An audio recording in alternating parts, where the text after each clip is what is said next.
दोस्तों, अकेले होने का मतलब यह नहीं कि मैं चरित्रहीन हूँ, इसलिए मैं अकेली हूँ।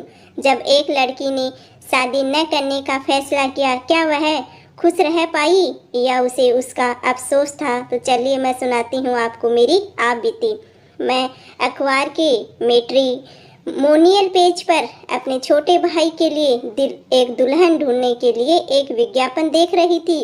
तभी एक रिश्तेदार ने एक लाइन को लाल रंग से हाईलाइट किया। उस लाइन के शब्द में उसकी एक बिन ब्याही बड़ी बहन है। उन्होंने तंज कसा, बड़ी बहन का अभी तक शादी न करना हमारे लड़के के लिए बेहतर लड़की तलाशने में बहुत ही मुश्किलें पैदा करेगा। उनके ये शब्द किसी तीर की तरह मेरे सीने पर लगे और मैं दर्द से भर गई। बहुत ही मुश्किल से मैंने अपने आंसुओं को रोका। मेरे अंदर गुस्से की आग भी भड़क रही थी। वे कैसे इस तरह की बातें कर सकते हैं मेरे बारे में? उनकी बातें सुनने के बाद मुझे लगा कि मेरा दम घुट रहा है। मुझे ऐसा लगा जैसे कोई अपने हाथों से मेरा गला दबा रहा हो। मैं जोर से चिल्लाना भी चाहती थी कि आखिर मेरा शादी ना करने का फैसला मेरे भाई को बेहतर लड़की मिलने की राह में रोड़ा कैसे बन सकता है दोस्तों। हालांकि उन हालातों में मेरा चुप रहना ही बेहतर था और मैंने ऐसा ही किया।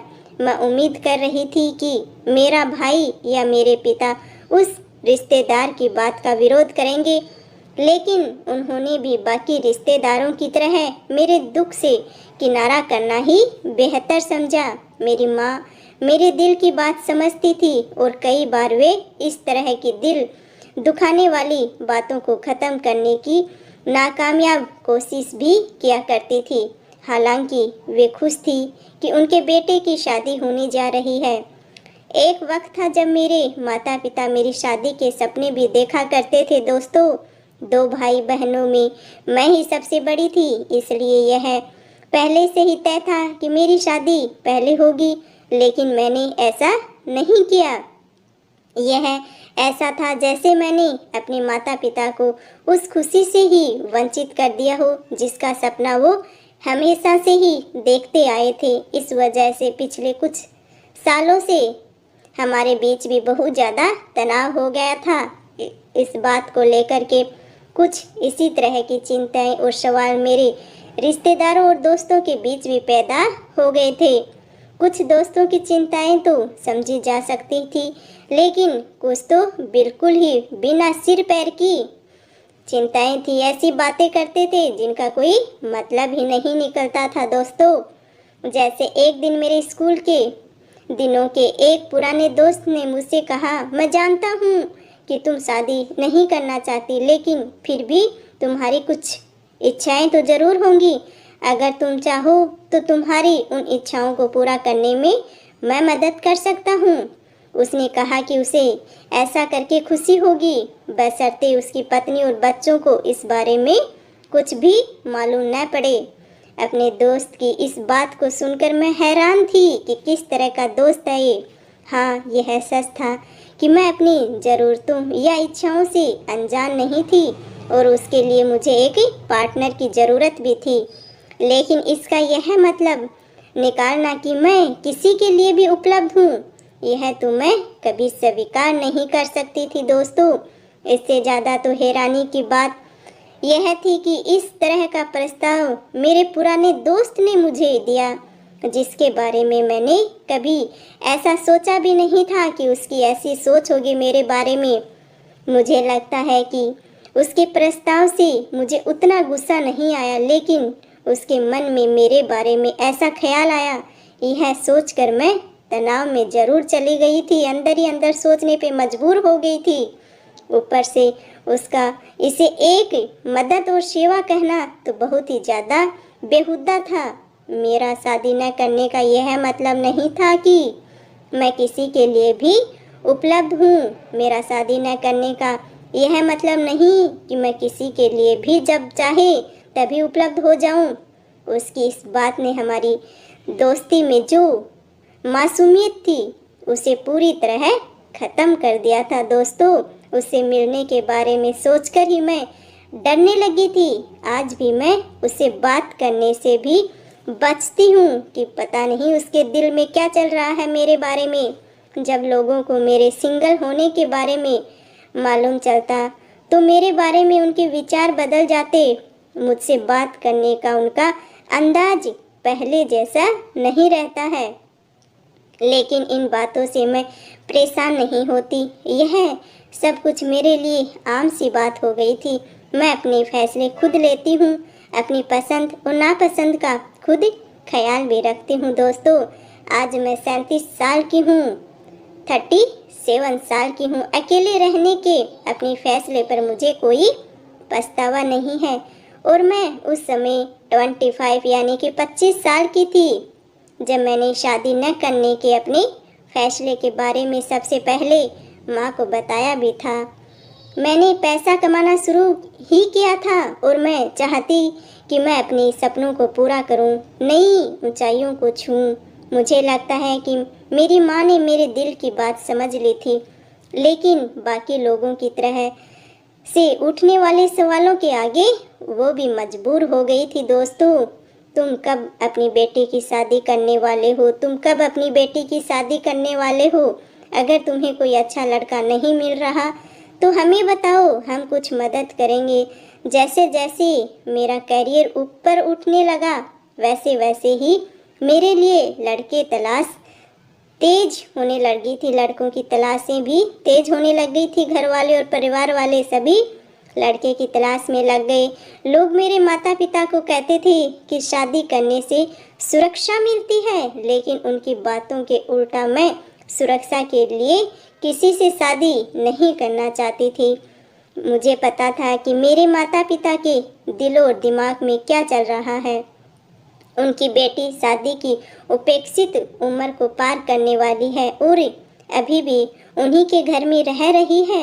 मेरे पिता चाहते थे कि मैं जल्दी से जल्दी सेटल हो जाऊं और इसीलिए मैंने एक दो नहीं बल्कि पूरे 15 लड़के भी देखे। मैं अपने पिता की चिंताओं को समझती भी थी और उनकी कदर भी करती थी, इसलिए मैं उन लड़कों से मिलने के लिए तैयार हो गई, लेकिन मुझे एक भी पसंद नहीं आया। वैसे एक तरह से इस अनुभव के बाद मेरे लिए यह बात समझानी थोड़ी सी आसान हो गई कि आखिर मैं शादी क्यों नहीं करना चाहती।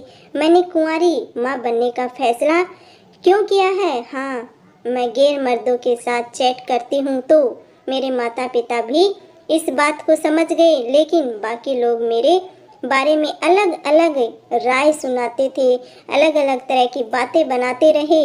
उन्हें लगता कि मैं बहुत ज़्यादा ही नखरे दिखा रही हूँ। मुझे घमंडी, आवारा, अपने माता पिता की इच्छाओं की कदर नहीं करने वाली, बेवकूफ़, असभ्य और किसी तरह के भ्रम की शिकार लड़की की संज्ञाएं दी जाने लग गई थी। अलग तरह की बातें होने लग गई थी। मुझे समझ नहीं आता था कि लोगों को मेरे बारे में इस तरह की बातें करके क्या आनंद मिलता था। पता नहीं आजकल की दुनिया कैसी कैसी बातें करती है, और जब इन सबसे भी उनका जी नहीं भरता तो वे मेरे चरित्र पर बातें करने लगते थे। लेकिन मेरे विचार बिल्कुल स्पष्ट थे। किसी तरह का प्रेम संबंध रखना या लिव इन रिलेशनशिप में रहना कोई बुराई नहीं होती। दुनिया इस तरह के विचारों से कई कदम आगे बढ़ चुकी थी। दोस्तों, जिन चीज़ों को करने से मुझे आनंद मिलता है वो मैं जब चाहूँ कर सकती हूँ। महिलाएं अब किसी पिंजरे में कैद होकर नहीं रह सकती थी, वो भी आज़ाद होना चाहती हैं और मैं भी मेरी खुशियाँ ही ढूंढती थी। मैं बस आज़ाद होकर जीना चाहती हूँ। शादी मुझे एक तरह का बंधन लगती है। मैं आसमान में उड़ने वाले पंछी की तरह बनना चाहती हूँ। जैसा मेरा दिल करे वैसी जिंदगी मैं खुद जीना चाहती हूँ। मन करे तो पूरा दिन घर पर रहूँ या मन करे तो पूरी रात बाहर गुजार दूँ, लेकिन एक क्लब, डिस्को, मंदिर, पार्क, जहाँ मन करे वहाँ चली जाऊँ। जब मन करे घर के तमाम काम करूँ, ना मन करे तो खाना भी न बनाऊँ, क्योंकि औरत की शादी के बाद में ज़िंदगी ही बदल जाती है। और मैं ऐसी ज़िंदगी नहीं चाहती जहाँ मुझे सुबह सुबह अपनी सास के लिए चाय बनानी, पति के लिए नाश्ता तैयार करने या फिर बच्चों को स्कूल भेजने की चिंता सताती रहे। और मुझे अकेले रहना पसंद है। मुझे अपनी आज़ादी से प्यार है। और हाँ, यह बात मैं उतनी ही बार दोहरा सकती हूँ जितनी बार किसी को समझाने के लिए दोहरानी पड़े तो मैं बार बार समझाऊंगी, बार बार एक ही बात को दोहराऊंगी। मैंने ऐसी बहुत सी शादीशुदा महिलाओं को देखा है जिनके बड़े परिवार हैं, बच्चे हैं, लेकिन फिर भी वे अकेलापन महसूस करती हैं। तो ऐसी शादी का क्या मतलब, जबकि मैं वो अकेलापन महसूस नहीं करती। मेरा परिवार है, मेरे दोस्त हैं, दोनों हैं, और मैं उन्हीं रिश्तों को एकदम से तरजीह देती हूँ जिसमें मुझे आनंद मिलता है। उन्हें ही मैं महत्व देती हूँ, उन्हीं रिश्तों को। जब मुझे मालूम चला कि नपुंसक से मेरी शादी हुई है, आखिर क्यों मैंने एक औरत के साथ रहने का फैसला किया। दोस्तों, मैं आज अपने पैरों पे खड़ी हूँ और आज़ाद भी हूँ। अपने अकेले रहने के फैसले से खुश भी हूँ। हमारे समाज में एक बिन ब्याही लड़की को किसी बोझ की तरह देखा जाता है, लेकिन मैं कभी भी बोझ नहीं बनी थी अपने घर वालों पे। मैंने दुनिया भर की सैर की। मैं खुद पैसे कमाती हूँ और उन्हें किस तरह खर्च करना है यह फैसला भी पूरी तरह मेरा ही होता है। मैं खुद कमाती हूँ तो मैंने अपने काम से अपनी पहचान बनाई है और मेरी तारीफ़ों में कई लेख भी लिखे जा चुके हैं। दोस्तों, तो इस चीज़ में बुराई ही क्या है। वे अखबार जो शुरुआत में मेरे शादी न करने के फैसले का मजाक बनाया करते थे, आज मेरे सिंगल वुमन होने पर तारीफ भी करते हैं। और मेरे माता पिता को आज मुझ पर गर्व है और उनके दोस्त अपनी बेटियों को मुझ जैसा कामयाब बनाने का उदाहरण देते फिरते हैं। अंत में इस बात से कोई फ़र्क नहीं पड़ता है कि कोई मेरी पसंद के बारे में क्या सोचता है। मैं वही करती हूँ जिसमें मुझे खुशी मिलती है। मैंने यह फैसला खुद के लिए किया है और उसे सही साबित भी किया है। दोस्तों, ऐसी शादी मैंने बहुत देखी है जिसमें उसकी खुशियों का गला घोट दिया जाता है। ये सब देखते हुए मैंने शादी न करने का फैसला लिया, एक सिंगल रहने का फैसला लिया खुद की खुशी के लिए। तो सभी एक जैसे भी नहीं होते हैं, क्योंकि कुछ लोग तो शादीशुदा लड़कियों को भी खुला यानी उनकी पसंद नापसंद के अनुसार जीने देते हैं, लेकिन ऐसे लोग बहुत ही कम हैं। आपकी क्या राय है इस कहानी के बारे में, कमेंट करके ज़रूर बताना।